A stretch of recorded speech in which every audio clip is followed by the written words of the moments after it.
لا حول ولا قوة إلا بالله العلي العظيم.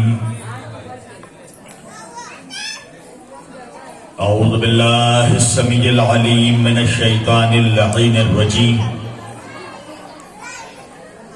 بسم الله الرحمن الرحيم. الحمد لله رب العالمين. الحمد لله الذي هدانا لهذا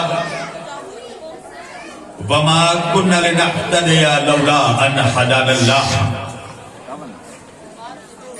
لقد جاءت رسل ربنا بالحق. الصلاة والسلام والتحية والإكرام على سيد الأنبياء والمرسلين خاتم النبيين طه وياسين شفيع المذنبين امام الحرمين والقبلتين وسيلتنا في الدارين صاحب کعبہ و قوسین جد الحسن والحسین سیدنا و نبینا و شفیعنا و طبیبنا و حبیبنا و کریمنا و امامنا و ملجانا و مغیثنا و اولنا و اوسطنا و آخرنا و کلنا حضور جناب ابو القاسم احمد مجتبی محمد مصطفیٰ صلی اللہ علیہ وآلہ وسلم وأهل بيته الطيبين الطاهرين المعصومين المظلومين المنتخبين المنتجبين الغر الميامين وأصحابه المتقين المنتخبين المنتجبين ولعنة الله على أعدائهم أجمعين من ليلنا هذا إلى قيام يوم الدين. أما بعد فقط قال الله تعالى في الفرقان الحميد والمحكم كتابه المجيد وقوله الحق. بسم اللہ الرحمن الرحیم. قد جاءکم من اللہ نور و کتاب مبین. صدق اللہ المولانا العلی العظیم وبلغنا رسولہ النبی الامین الکریم ونحن علی ذلک لمن الشاہدین والشاکرین والحمد للہ رب العالمین.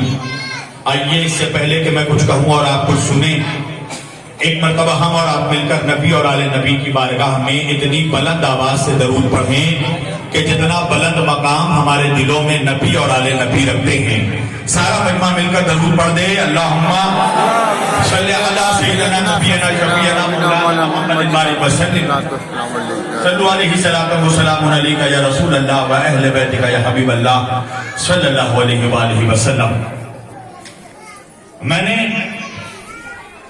سب سے پہلے بات یہ ہے کہ بہت عرصے پہلے ہم نے آپ کی اس دعوت کو قبول کیا تھا اور اسی دعوت کی وجہ سے مجھے آج صرف ایک روز کے لیے شہر کلکتہ آنا پڑا اور میں سیدھا دلی سے آ رہا ہوں اور صبح کی فلائٹ سے مجھے بنارس روانہ ہونا ہے.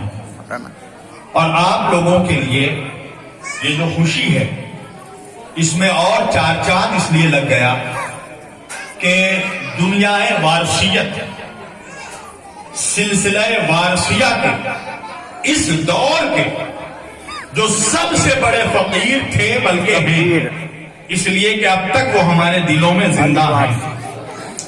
بابا سید خاکی شاہ رحمت اللہ وارثی، ان کے جانشین سجادہ نشین صاحب خانقاہ رہبر طریقت جناب سید شاہ سہیل وارثی عرف سید آل مصطفیٰ وارثی سرزمین دیوا شریف سے آپ لوگوں کے درمیان یہاں پر آئے ہیں.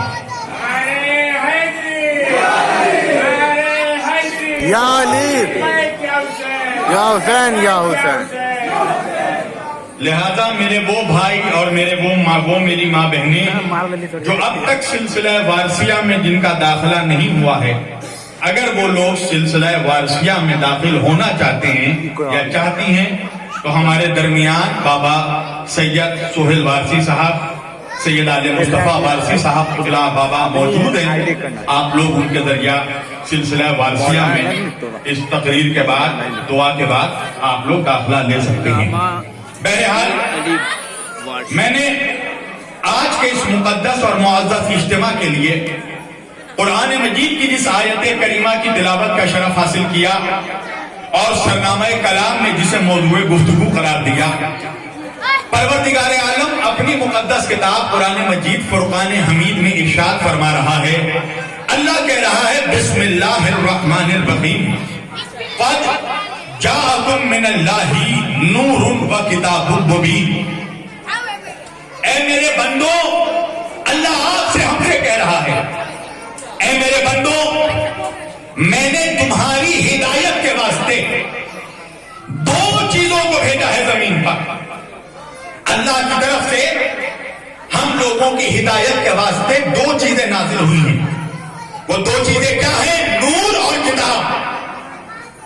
قد جاءکم من اللہ نور و کتاب مبین، ایک نور ہے اور دوسری کتاب مبین ہے، قرآن مجید ہے۔ سوال یہ پیدا ہوتا ہے کہ اللہ کو قرآن کے ساتھ نور بھیجنے کی ضرورت کیا تھی؟ وجہ یہ ہے کہ جب تک نور سمجھ میں نہ آ جائے کتاب سمجھ میں نہیں آ سکتی۔ میری ماں بہنوں جہاں جہاں بیٹھی ہیں، میری گزارش ہے کہ ذرا تھوڑی دیر کے لیے آپ لوگ اپنے گھر کی تہذیب کا، ادب کا مظاہرہ کریں اور دیکھیں یہ اولیاء ولی کی بارگاہ ہے اور ولیوں کی بارگاہ میں ہی معجزہ ہوتا ہے، اور 10 عورتیں مل کر ایک ساتھ بیٹھ کر اگر خاموش ہو جائیں تو یہ بھی معجزے سے کم نہیں۔ تو ذرا برائے مہربانی یہ معجزہ دکھا دیجئے۔ گھر پہ تو آپ لوگ مطلب ان لمیٹڈ بولتی ہیں، خدا را کم از کم سننے کی بھی عادت پیدا کیجئے۔ اور میں بہت زیادہ دیر بولنے والا خطیب نہیں ہوں، آپ نہ سمجھے میں ہوں مولوی صاحب جیسا ہوں کہ 3-3 4-4 گھنٹے پڑھوں گا، میں 1 گھنٹے پڑھوں گا بس، اگلے سال تک یاد رہے یہی کافی ہے۔ 4 گھنٹے کی تقریر ہو 4 منٹ میں بھول جاؤ تو کیا فائدہ؟ لہذا ذرا سننا، اور بالکل پریشان مت ہونا اس لیے کہ میں چندہ فطرہ زکات ان 3 ٹاپک پہ تو میں پڑھتا ہی نہیں، لہذا نہ تو مجھے آپ کا چندہ چاہیے، نہ زکات چاہیے، نہ فطرہ، بس آپ اپنی خاموشی مجھے دے دیں اور انشاءاللہ میرا کام ہے پیغام پہنچانا، میں وہ پہنچا کر چلا جاؤں گا۔ اللہ کہہ رہا ہے کہ میں نے قرآن کے ساتھ نور کو بھیجا، تو سوال یہ ہے کہ قرآن کے ساتھ نور بھیجنے کی ضرورت کیا تھی؟ وجہ یہ ہے کہ جب تک نور سمجھ میں نہ آ جائے کتاب سمجھ میں نہیں آ سکتی، اس لیے کہ یہ کوئی معمولی کتاب نہیں ہے، یہ کوئی بندوں کی لکھی ہوئی کتاب نہیں ہے، یہ مرزا غالب کی غزل نہیں ہے، یہ علامہ اقبال کی نظم نہیں ہے، یہ ولیم شیکسپیئر کی پوئٹری نہیں ہے، یہ لینن یا کارل مارکس کی تھیوری نہیں ہے، یہ نیوٹن یا البرٹ آئنسٹائن کا لا نہیں ہے، یہ اللہ کی کتاب ہے۔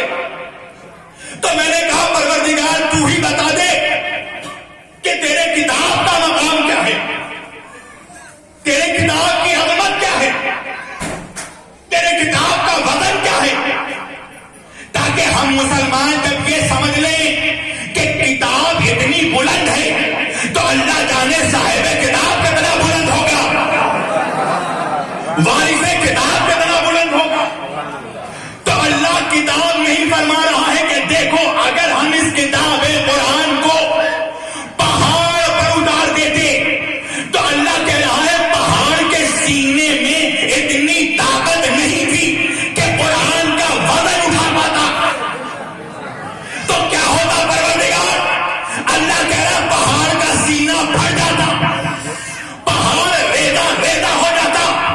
میں نے کہا مسلمانوں اب تو اپنے نبی کی عظمت پہچان لو، بھائی وہ قرآن جو پہاڑ پر اترتا تو پہاڑ کا سینہ پھاڑ ڈالتا، اللہ نے اس قرآن کو میرے نبی کے سینے میں اتارا۔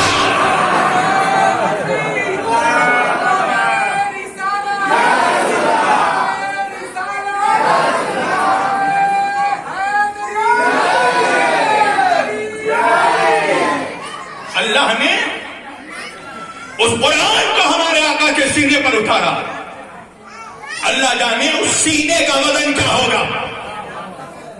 تو میں تو یہی کہتا ہوں مسلمانوں